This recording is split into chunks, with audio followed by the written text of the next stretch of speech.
নমস্কাৰ বন্ধু বান্ধৱীসকল অসম টেটৰ LPUP টেটকাম ৰিক্ৰুইটমেণ্ট আৰু ADR ক্ষেত্ৰত অতি সোনকালেই অসম চৰকাৰৰ পৰা হয়তো ভাল খবৰ আহিব পাৰে আপোনালোকে স্ক্ৰীনত দেখিছে ইয়াত সাবজেক্টটো লিখিছে যে report on current vacancy position under various field office PWD অৰ্থাৎ PWD ডিপাৰ্টমেণ্টৰ বিভিন্ন ডিপাৰ্টমেণ্টত থকা খালী পোষ্টৰ কাৰণে তেওঁলোকে ভেকেন্সি লিষ্টবিলাক বিচাৰিছে ইয়াৰ দ্বাৰা এইটো কথা অনুমান কৰিব পাৰি যে বিভিন্ন বিভাগলৈ যে ভেকেন্সি লিষ্টবিলাক বিচাৰিছে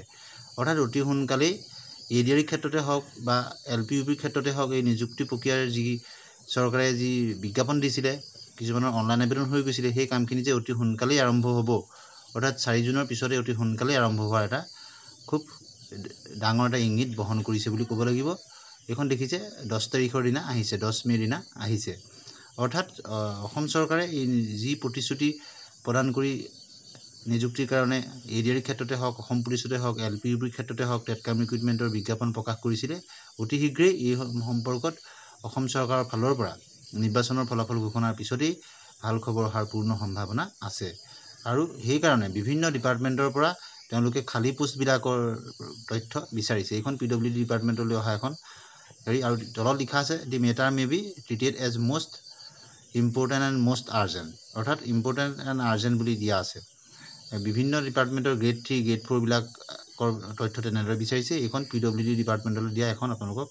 চেম্পল হিচাপে দেখাইছোঁ অৰ্থাৎ বিভিন্ন বিভাগৰ খালী পদৰ তথ্য চৰকাৰীভাৱে বিচাৰিছে গতিকে LPUPৰ ক্ষেত্ৰতো যিহেতু আপোনালোকে নিশ্চয় জানে শিক্ষা হেতু পৰ্টেলৰ দ্বাৰা সকলোখিনি তথ্য চৰকাৰৰ ওচৰত আপটুডেট হৈ থাকে আৰু তেওঁলোকে সকলোখিনি তথ্যৰ ভেকেন্সি লিষ্টৰ পৰা দি সকলো তেওঁলোকৰ ওচৰত থাকে তথাপিতো তেওঁলোকে নিশ্চয় এই সম্পৰ্কটো তেওঁলোকে ডিপাৰ্টমেণ্টৰ পৰা শিক্ষা বিভাগৰ বিভিন্ন বিষয়ৰ পৰা তেওঁলোকে তথ্য বিচাৰিব আৰু ইতিমধ্যে আপোনালোকে দেখিছে যে PWD ডিপাৰ্টমেণ্টত আহিছে আৰু অন্যান্য ডিপাৰ্টমেণ্টতো তেওঁলোকে ভেকেন্সি লিষ্টবিলাক বিচাৰি তথ্য আৰু এই তথ্যখিনি তেওঁলোকে সংগ্ৰহ কৰাৰ পিছতেই তেওঁলোকে হয়তো ভেকেন্সি লিষ্ট কোন ডিপাৰ্টমেণ্টৰ কিমান আছে ADR ক্ষেত্ৰত প্ৰকাশ কৰিব ঠিক একেদৰে LPUPৰ ক্ষেত্ৰতো অতি সোনকালেই ফিজিকেল ডকুমেণ্ট ভেৰিফিকেশ্যনৰ কাম আৰম্ভ কৰাৰ পূৰ্ণ সম্ভাৱনা আছে গতিকে চৰকাৰে যে তৎপৰতাৰে কামখিনি আগবঢ়াইছে তাৰ এক চিন হিচাপে আপোনালোকক এই তথ্যটো আগবঢ়ালোঁ কিন্তু অন্য এটা কথাও আছে যে আগন্তুক 2-3 মাহতে পঞ্চায়ত ইলেকশ্যন হোৱাৰ কথা আছে গতিকে পঞ্চায়ত ইলেকশ্যনৰ আগতেই যদি এই নিযুক্তি প্ৰক্ৰিয়াটো ত্বৰান্বিত হৈ যায় তেতিয়া খুব ভাল হ'ব যদি পঞ্চায়ত ইলেকশ্যনৰ আগতেই হ'ব লাগে কিন্তু